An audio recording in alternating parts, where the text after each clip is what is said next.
ہمیں تو تمہاری بھی ضرورت نہیں ہے. توجہ توجہ توجہ, ہمیں تمہاری بھی ضرورت نہیں ہے. ہم تو یہ چاہ رہے تھے کہ تمہیں اس دلدل سے نکال کر اس معراج تک پہنچائے اور نجات دلائے. ہم تمہاری نجات چاہ رہے تھے. اگر تم نجات نہیں پانا چاہ رہے اور انہی چھوٹے چھوٹے مقاصد میں گم ہو کر اپنی عاقبت تباہ کرنا چاہتے ہو, تمہاری مرضی. باہر نکلے, جیسے باہر نکلے پیچھے سے آواز دی کہ رسول اللہ ایک آرزو, ایک حاجت ہے. فرمایا بولو. عرض کیا اس زمین پر میں نے کنویں کھودے ہیں, پانی نکل آیا ہے, لیکن پانی نمکین ہے, میٹھا نہیں ہے. آپ فرزند رسول ہیں, آپ آئیے ذرا میرے اس کھارے پانی کو میٹھا کر دیجئے. حسین رحمت خدا کے زمین پر مظہر کا نام ہے. زمین پر رحمت خدا کے مظہر کا نام ہے. لوٹے اندر آئے, کہا مجھے لے چلو اس کنویں تک. کنویں تک پہنچے, کہا ڈول سے پانی نکالو. نکالا, اس پانی میں اپنا پاکیزہ لعاب دہن ڈالا اور اس کے بعد کہا یہ واپس کنویں میں انڈیل دیا. کہا کہ اب اس کے بعد جب تک یہ کنواں ہے تمہارا پانی میٹھا ہے, جاؤ استعمال کرو. عزیزان گرامی, ہمارا مقصد اپنے کنویں کا پانی میٹھا کرنا نہیں ہے. کنویں کا پانی میٹھا ہو جائے گا, اگر حسین نہ ملے تو وہ میٹھا پانی کسی کام کا نہیں ہے. ہمارا مقصد حسین تک پہنچنا ہے. اگر حسین تک پہنچ گئے, کنواں کیا ہے, پورا عالم تمہیں مل گیا. حسین تک پہنچنا ہدف ہے.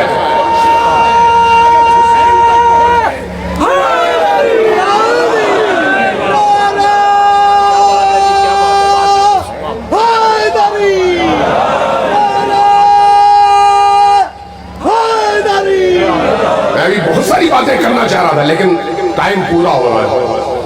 جو لوگ تھکے ہیں وہ ذرا سلوات بھیجیں.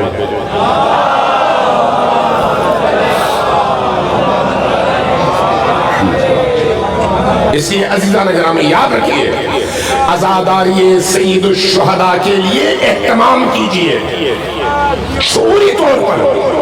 اس لیے نہیں کہ لوگ زیادہ آئیں تو قبول ہے, نہیں.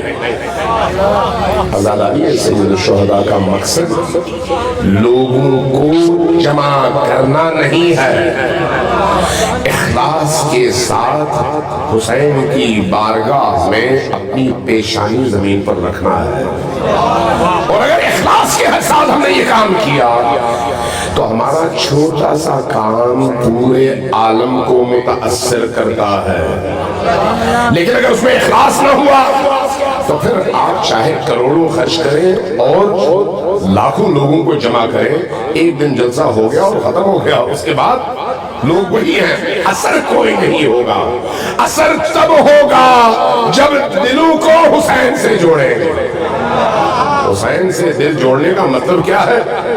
علی سے دل جوڑنا, نبی سے دل جوڑنا, 1,24,000 انبیاء سے دلوں کو جوڑنا اور آسمانی کتابوں سے دلوں کو جوڑنا, قرآن کی تعلیمات کو حسین کے عمل کے نتیجے میں, حسین کی سیرت کی روشنی میں, حسین کی معرفت کی روشنی میں قرآن کی آیات کو زندہ کرنا, یہ حسینیت ہے, یہ کربلا ہے. اس لیے حسین کو پہچانیے, حسین کی معرفت حاصل کیجئے. حسین کی معرفت کا تعلق آپ کی روح سے ہے, آپ کی روح سے. یہ دل جو ہے, اس دل کو حسین کا گھر بنائیے. حسین کا گھر, حسین کا گھر بنے گا تو اللہ بھی آ جائے گا. حسین کا گھر بنے گا تو رسول بھی آ جائیں گے. حسین کا گھر بنے گا, علی بھی آ جائیں گے, فاطمہ الزہرا سلام اللہ علیہا بھی آ جائیں گی. لیکن اگر اس دل کو آپ نے حسین کا گھر نہیں بنایا, اگر دنیا کا گھر بنا دیا, خواہشات کا گھر بنا دیا، چھوٹے چھوٹے آرزو اور چھوٹے چھوٹے اہداف کا مرکز بنا دیا، تو پھر یہ کبھی بھی نہیں آ سکتے اس گھر میں، کبھی بھی نہیں آ سکتے۔ آپ ایسے بہت سارے بزرگ جو یہاں پر تشریف فرما ہے، حج پہ گئے ہوں گے اور حج سے واپسی میں آب زمزم لے کے آئے ہوں گے۔ آب زمزم اس زمین میں سب سے زیادہ پاکیزہ اور مقدس پانی ہے۔ آپ پورا کین لے کر آئیں 10 لیٹر کا، اپنے گھر پہنچے، بالٹی میں ڈال لیں۔ اگر اس 10 لیٹر کے آب زمزم کے برتن میں ایک سوئی کی نوک کے برابر نجاست گر جائے تو اس نجاست کے بعد اب آب زمزم آپ کے لیے پینے کے قابل ہے یا نہیں ہے یا نہیں ہے؟ کیوں نہیں ہے؟ اس لیے کہ اس معمولی نجاست کے ذرے نے سب کو متاثر کر دیا۔ یہ دل اللہ کا گھر ہے، یہ دل حسین کا گھر ہے۔ حسین کے گھر میں شیطانوں کو آنے نہ دے، ابلیسوں کو آنے نہ دے، شیطانی خواہشات کو آنے نہ دے۔ اگر آپ کا دل حسین کا گھر ہے تو آپ کا دل عرش معلیٰ ہے، آپ کا دل کعبۃ اللہ ہے، آپ کا دل حرم خدا ہے، اور حرم خدا میں کسی نجس کو آنے کی اجازت نہیں ہوتی۔ سلوات بھیجیے محمد و آل محمد۔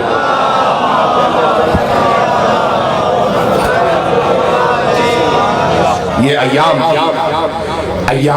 عذاب، ایام مصیبت، ایام گریہ اور ایام غم، ان ایام غم میں انسان صرف پہلے مرحلے پر آہ کرتا ہے نا، آہ نکالتا ہے، اس آہ کی قیمت ہے اللہ کی بارگاہ میں، آہ کی قیمت۔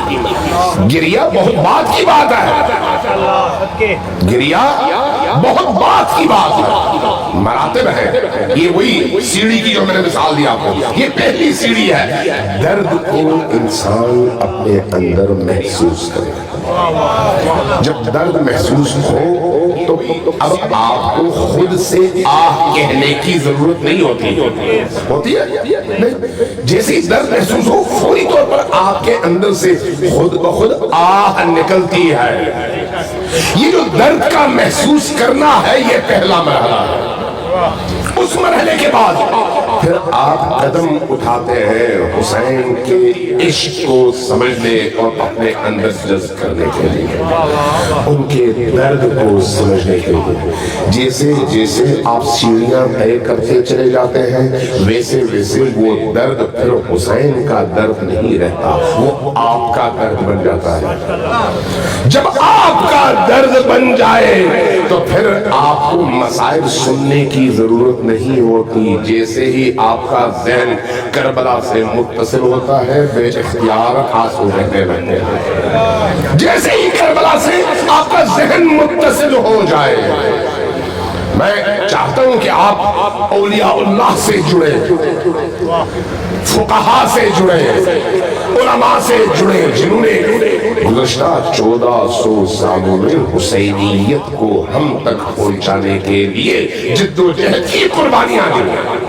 ایک واقعہ عرض کرتا ہوں، آیت اللہ علماء حکیم، بہت بڑے فقیہ، بہت بڑے مجتہد، ان کے بیٹے سید باقر حکیم تھے جو جب داعش کا حملہ ہوا تو اس وقت وہ نجف گئے اور حرم امیر المومنین نے جب نماز پڑھائی جمعے کی اور اس کے باہر نکلے تو کار بم بلاسٹ میں شہید ہو گئے اور 100 بندے شہید ہو گئے جن میں آیت اللہ باقر حکیم بھی شامل تھے۔ یہ ان کے والد ہیں سید حکیم، بہت بڑی شخصیت، فقیہ، مجتہد جامع الشرائط اور فقیہ ہے اہل البیت، نجف کی بہت بڑی علمی ہستی۔ کہتے ہیں ان کے سامنے کچھ بادیہ نشین عرب آئے، آکے عرض کیا کہ ہم نے ایک روایت مختلف علماء سے سنی ہے، ہمیں یہ بتائیے کہ یہ روایت درست ہے یا مبالغہ ہے۔ کہا کیا سنا ہے؟ عرض کیا کہ ہم نے سنا ہے کہ کربلا کے واقعے کے بعد امام سید الساجدین 40 سال تک ہمیشہ خون کے آنسو روتے رہے، خون کے آنسو روتے رہے۔ حقیقت ہے